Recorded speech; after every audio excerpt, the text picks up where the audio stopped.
नमस्कार प्यारे साथियों, एक बार पुनः आपका स्वागत है।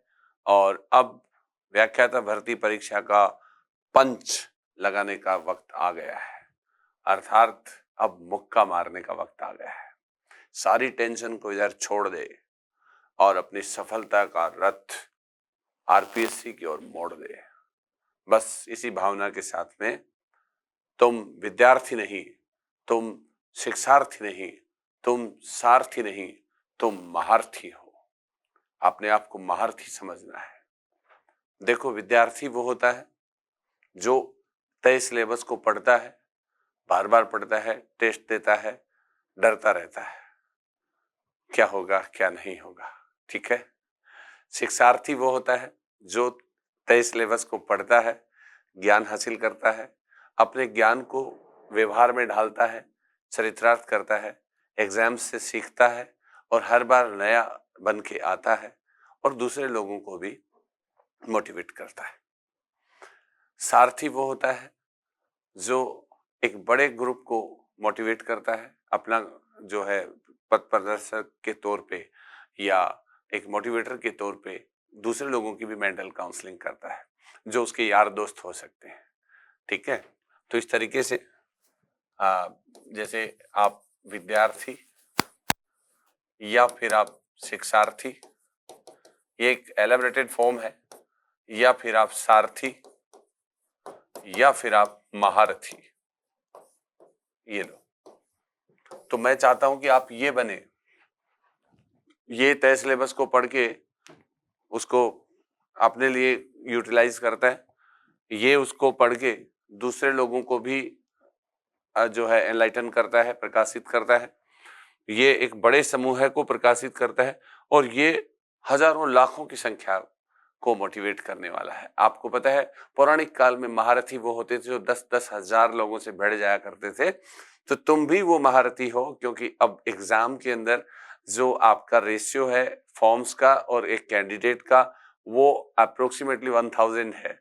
तो हम इतना तो नहीं मानेंगे, क्योंकि अब टेक्नोलॉजी जो है वो बहुत ज्यादा आ गई है, इसलिए हम ये कहेंगे कि ये चूंकि एजुकेशन का मामला है तो यहाँ पे 1:1000 हो गया, तो ये भी महारथी है। तो महारथी वो है जो परीक्षा से निश्चिंत निष्फिक्र होकर और पूरी तरीके से सुस्पष्ट और सुभिन्न भाव से अपनी परीक्षा की ओर अग्रसर है, जिसे किंचित भी डर नहीं है कि क्या कुछ होने वाला है, क्योंकि आप जो हो उससे तो बेहतर ही होने वाला है।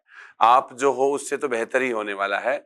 अभी कौन सा तुमने इस तरीके का जो है स्वर्ण मुकुट हासिल कर रखा है जिसके चोरी होने का डर है? भाई, किस लिए डिप्रेशन में हो, किस लिए डर है, किस बात का तुम्हें फिक्र है? मस्त रहो, तंदुरुस्त रहो, चुस्त रहो, दुरुस्त रहो। रात ही मेरे घनिष्ठ मित्र का फोन आया। उन्होंने कहा, दोस्त, जीवन क्या है, जीवन का क्या उद्देश्य है? मैंने उनसे एक ही बात कही, यार, जीवन अपने आप में ही उद्देश्य है। हमारा जीवन ही हमारा उद्देश्य है और बाकी सब चीजें उस उद्देश्य की प्राप्ति के साधन मात्र हैं।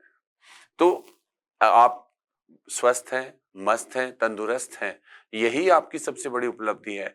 आप मौजूद हैं, आप जिंदा हैं। अरे, पिच पे रुकोगे तो रन बनेंगे ना। और हम हेल्दी रहेंगे, ठीक रहेंगे, माइंडफुलनेस रहेगी तो प्रश्न ठीक होंगे ना। इसलिए ये बहुत जरूरी है कि हमारा हेल्दी रहना, चीयरफुल रहना बहुत जरूरी है। आजकल ऐसी कैजुअलिटीज हो रही हैं, इस तरीके के हादसे हो रहे हैं, तो आप ईश्वर का शुक्रिया अदा करो। जो आपके पास में है उसके होने के ऊपर आपको फक्र होना चाहिए, ईश्वर का धन्यवाद ज्ञापित करना चाहिए कि हाँ ईश्वर, आपने मुझे ये दिया है। जो नहीं है उसको लेकर और जो फ्यूचर में होने वाला है उसको ले लेकर अपने वर्तमान को लुटाने वालों, जरा इस बात के ऊपर गौर फरमाओ कि आपका वर्तमान ही बेहतर है। अतीत जो है वो कभी दोबारा से जी नहीं सकते, भविष्य आपका कभी आ नहीं सकता, क्योंकि जब भी आप काम करते हैं सदैव वर्तमान में ही चले जाते हैं। इसलिए वर्तमान को जो है पूरी तरीके से आनंदमय करने की हमें हिमाकत करनी चाहिए। वर्तमान को हमें सेक्रीफाइस नहीं करना चाहिए। आज रोज का अकाउंट जियो, मॉर्निंग टू इवनिंग का लाइफ है, कल किसने देखा है। इस तरीके के भाव के साथ में अपने को एनर्जाइज करो, अपने आप को रिवार्ड करो, पुरस्कृत करो कि हाँ तुम जिंदा हो, तुम पढ़ने के लायक हो। इस सृष्टि में ना जाने तुम्हारी उम्र के कितने लोग काल कलवित हो चुके हैं, कितने ऐसे बच्चे हैं जो पढ़ने की इच्छा रखते हुए भी पढ़ नहीं पाते हैं। हम पढ़ तो रहे हैं ना, कम से कम रिजल्ट भी आएंगे। सब लोग पढ़ रहे हैं, सब लोगों को बराबर वक्त मिल रहा है, सब लोग हर कोई पास होना चाहता है। कोई व्यक्ति अपनी इच्छा से बुरा नहीं होता और अनिच्छा से उसे भला नहीं कहा जा सकता।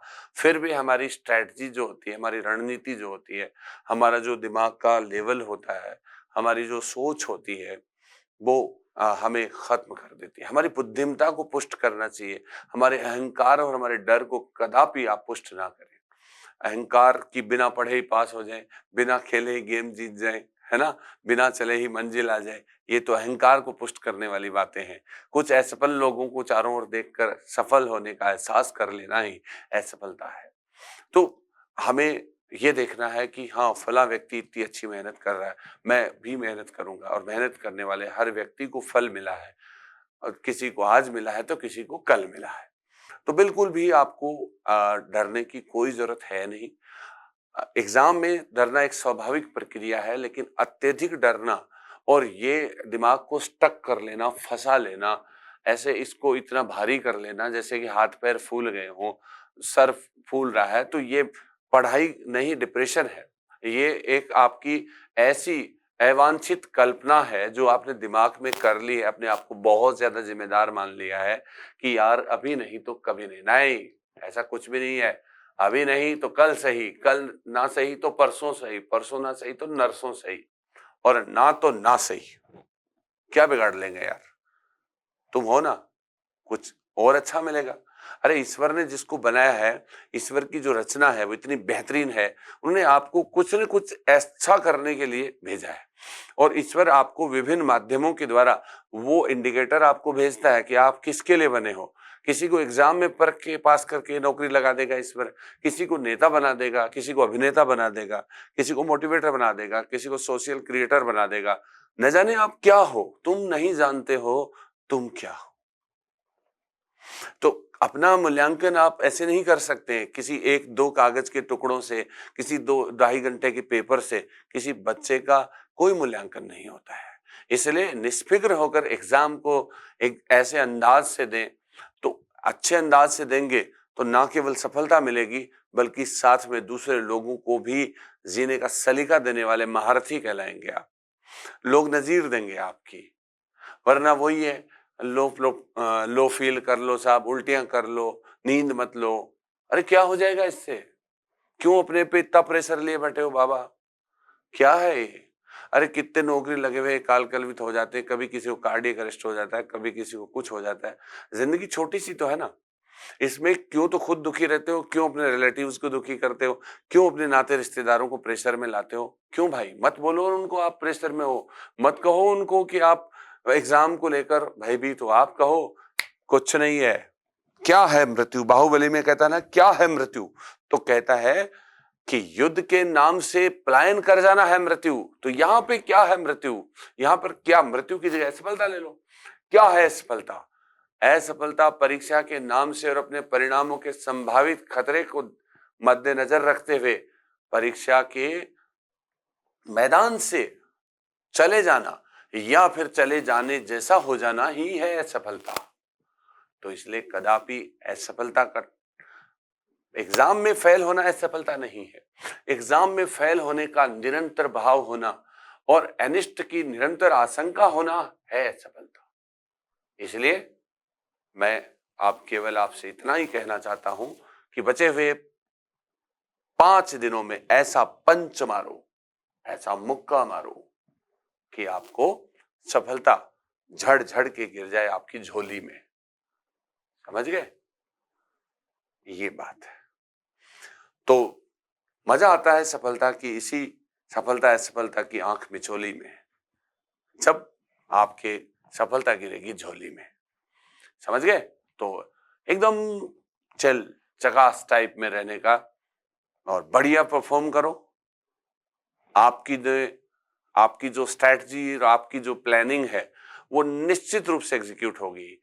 ईश्वर ने ऐसी व्यवस्थाएं बनाई है और जिसमें अगर हम भरोसा करते हैं तो ये भी भरोसा करो कि तुम भी ईश्वर के एक अंश हो। तुम कभी गलत नहीं सोच सकते, तुम कभी नकारात्मक नहीं सोच सकते। नकारात्मकता केवल इस रूप में है कि तुम्हें सजग कर रही है कि तुम सो नहीं सकते जब तक तुम्हें लक्ष्य हासिल नहीं होता। तो लेकिन यहाँ पर ये सोने का मतलब ये नहीं है कि आप दिन रात एक कर दो और साहब अब है नींद कहाँ, अब है चैन कहाँ, क्या तू भी मेरी तरह ही पढ़ता है? हाँ भाई, मैं भी तेरी तरह ही पढ़ता हूँ। किताबें तो तूने बहुत सी पढ़ी होंगी, मगर कोई याद भी है क्या? अरे हाँ, याद है। याद तब होगी किताब जब उसको क्वालिटी में कन्वर्ट करोगे, किताब की मटेरियल को वस्तुओं के अंदर इम्पोज करके कोरिलेशन के साथ में वापस ज्ञान को लौट के ले आओगे।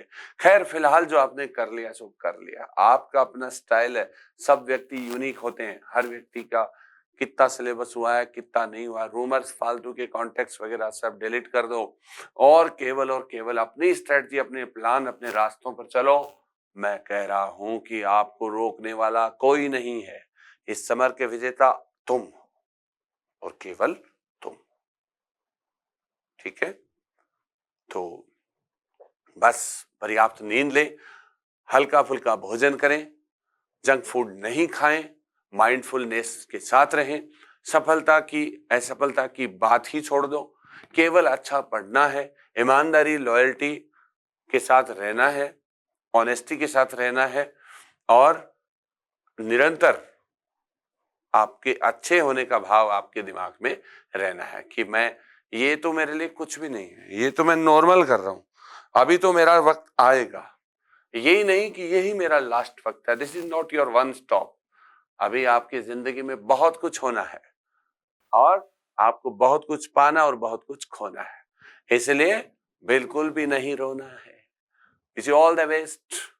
B confident, be cheerful, be mindful, right? तो इस तरीके से नो फिक्र, no tension. Okay my dear, जिंदगी में नहीं है कोई गियर, एकदम रहो चियर, राइट? तो मस्ती से रहो, खुश मिजाजी के साथ रहो। जिंदगी यार इंसान के रूप में मिली है, सेलिब्रेट करके जाओ ना। रो रो के क्यों जा रहे हो?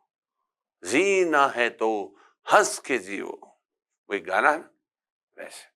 बीच में हल्का फुल्का म्यूजिक सुन लिया करो। माइंड थोड़ा सा जब स्टक हो जाता है तो चेंज, वो है ना, तू चीज बड़ी है मस्त मस्त, उस गाने के बीच में आता है चेंज। तो चेंज करो, ये दिमाग एक चेंज चाहता है। थोड़ा सा घूम लो, हल्का फुल्का टहल लो, डांस कर लो, थोड़ा म्यूजिक सुन लो, हो जाएगा चेंज। एक नए जोश, नई ऊर्जा आएगी आपके साथ में और फिर एक नए रिजोल्यूशन के साथ में दोबारा से बैठ जाओ और एक अच्छा सा काम कर लो। कल आपका है। Okay my dear, wish you all the best. जो कर रहे हो बेस्ट हो। आप इस दुनिया के सबसे बेहतरीन महारथी हो, विद्यार्थी नहीं हो। आपका रास्ता अपना रास्ता है। ठीक है, तो करो राज्याभिषेक की तैयारी 23 तारीख को या जो भी तारीख आपको मिलती है। एकदम गर्दा उड़ा दो, बिल्कुल भी टेंशन नहीं लेने का और घर परिवार वालों को बिल्कुल भी नहीं देने का। कोई प्रॉब्लम हो तो कमेंट बॉक्स में लिख देना, I will reply to you, right? Bye.